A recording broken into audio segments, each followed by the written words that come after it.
Hey hey hey, hola Indomax Indo Magazines. Oke, lagi 3 berita yang cukup panas. Ketegangan di wilayah kita Asia sepertinya kini akan membuka babak baru lagi, bos. Pasalnya geng NATO, ormas terkuat di bumi itu pun kini kabarnya bakal melebarkan sayapnya ke Asia, dan bahkan kini aliansi NATO itu pun juga bakal membuka kantor cabang di wilayah Asia. Nah, atas tegang, bawah pun ikut-ikutan tegang nih, bos. Lantas apakah maksud mereka NATO mau membuka kantor cabang di Asia? Dan di negara manakah mereka akan membuka kantor cabang? Apakah di negara kita, Indonesia? Setelah ini kita bahas. Kemudian berita selanjutnya yang tak kalah panas. Tetangga dekat kita kini sepertinya juga mulai ikut memperkuat kekuatan militernya, bos. Jika kemarin 2 kapal perang kita baru saja dipasangi dengan rudal baru yaitu VL Mica dengan jangkauan tembak mencapai 25 km, tetangga kita ini pun ternyata tak mau kalah saing, bos. Mereka juga bakal memasang rudal baru buatan Israel pada kapal-kapal perangnya, namun dengan daya jangkau yang lebih sangar yaitu 290 km. Dan pastinya daya tembaknya pun menjangkau wilayah kita Indonesia, bos. Nah, lantas rudal apakah itu? Dan negara tetangga manakah itu? Penasaran berita lengkapnya? Cus, tanpa banyak bacor, mari kita bahas berita lengkapnya satu persatu, bosku. Oke, berita pertama datang dari NATO, aliansi pertahanan terkuat di bumi yang kini kabarnya bakal melebarkan sayapnya ke wilayah kita, wilayah Asia. Mereka kini berencana akan membuka kantor cabang di Asia, bos. Kantor cabang NATO. Nah, cukup ngeri. Lantas di negara manakah itu dan untuk apakah mereka masuk ke wilayah kita Asia? Admin kutip dari banyak sumber berita berikut. Fakta Pertahanan Negara Atlantik Utara atau NATO, yaitu North Atlantic Treaty Organization, kini dilaporkan telah berencana untuk membuka kantor penghubung di negara Naruto Jepang pada tahun depan, bos, yaitu tahun 2023. Dan bukan cuma sekedar ngeprank doang untuk nakut-nakutin Tiongkok, bukan, bos. Rencana ini pun pertama kali diungkap oleh media lokal Jepang yaitu Nikkei Asia yang mengutip dari pernyataan pejabat Jepang dan NATO pada Rabu 3 Mei 2023 kemarin. Dan ini akan menjadi kantor perwakilan NATO yang pertama di Asia. Bukan kaleng-kaleng. Sejumlah pihak pun menilai bahwa pembukaan kantor cabang ini dilakukan NATO karena ancaman geopolitik dan keamanan yang meningkat dari Rusia dan China.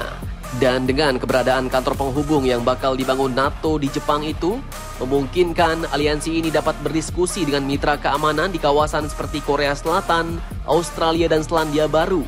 Bahkan kantor itu pun juga bisa dipakai untuk memfasilitasi konsultasi dengan negara-negara lainnya di kawasan Indo-Pasifik, bos.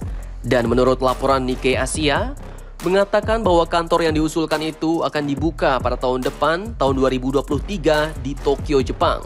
Tetapi rincian seperti apakah kantor itu terbentuk, fungsinya hingga dananya masih dalam negosiasi, bos. Nah, cukup ngeri-ngeri tak sedap nih, bos. Dengan hadirnya NATO di negara Asia yaitu Jepang, apakah artinya NATO nanti juga akan ikut membantu Taiwan jika China melakukan invasinya, bos? Pasalnya Jepang sendiri dulu pernah berjanji akan membela Taiwan jika China berani-berani menyerang Taiwan. Dan dalam pertemuannya dengan Jepang, Jenderal NATO yaitu Jens Stoltenberg pun telah menegaskan bahwa NATO berjanji akan memperkuat hubungan dengan Jepang dalam menghadapi tantangan keamanan bersejarah mengutip dari invasi Rusia ke Ukraina dan meningkatnya kekuatan militer China, bos. Sementara itu di pihak lawan yaitu China, pada Kamis 4 Mei 2023 kemarin, China mengatakan bahwa pihaknya mulai mengkhawatirkan ekspansi NATO ke arah timur. Menurut Beijing, kini mereka perlu mempersiapkan kewaspadaan tinggi untuk merespon upaya tersebut. Mao Ning, juru bicara Kementerian Luar Negeri China, mengatakan bahwa Asia adalah wilayah yang menjanjikan untuk kerjasama dan pembangunan. Dan menurutnya, wilayah seperti itu seharusnya tidak menjadi arena pertempuran geopolitik, bos.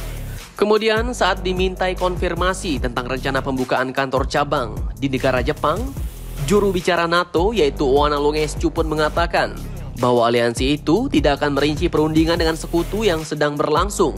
Namun Lungescu pun mengatakan bahwa NATO memiliki kemitraan yang erat dengan Jepang dan itu terus berkembang. Mulai dari kerjasama praktis mencakup berbagai bidang termasuk pertahanan dunia maya, keamanan maritim, bantuan kemanusiaan dan bantuan bencana, non-proliferasi, sains dan teknologi dan keamanan manusia, ujar beliau. Nah, cukup panas nih bos. Apakah ini artinya nantinya China juga akan berhadapan dengan NATO di Taiwan dan di Laut Cina Selatan? Mari kita nantikan saja berita terbarunya bosku.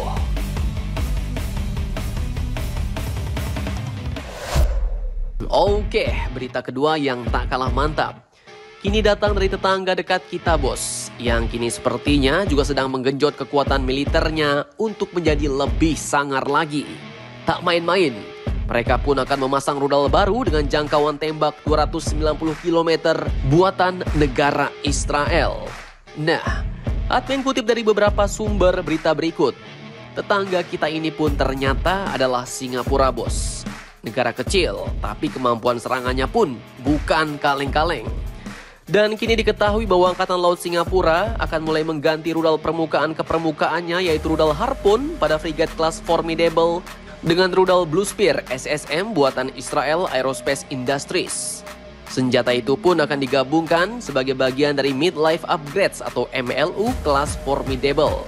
Nah, artinya jika kita Indonesia sedang melakukan modernisasi dan upgrade pada 41 kapal perang kita, Singapura pun ternyata tak mau kalah saing juga bos. Mereka juga sama. Menteri Pertahanan Singapura yaitu Ng Eng Hen pertama kali mengungkapkan rencana ini pada bulan Maret 2022 lalu bahwa armada 6 frigate kelas Formidable dari Singapura akan menjalani program MLU.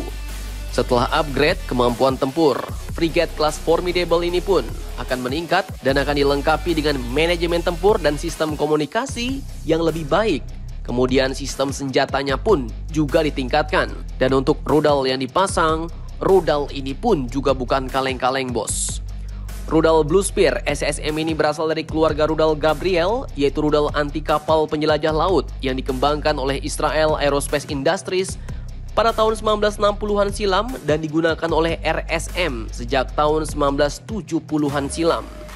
Rudal ini memiliki jangkauan sekitar 290 km dan memiliki kemampuan serangan di luar garis pandang terhadap target di laut dan di darat. Pencari radar, sistem panduan dan muatannya pun tergabung dalam casing yang diperkeras untuk meningkatkan kemampuan bertahannya terhadap sistem senjata jarak dekat. Nah, cukup sangar tetangga kita yang satu ini bos. Kecil-kecil tapi cabai rawit. Jadi bagaimana menurut kalian? Jangan lupa komentar, tetaplah kalian barbar dan jangan santuy terus. Demi Indonesia maju, salam Indomax, Indo, make sense.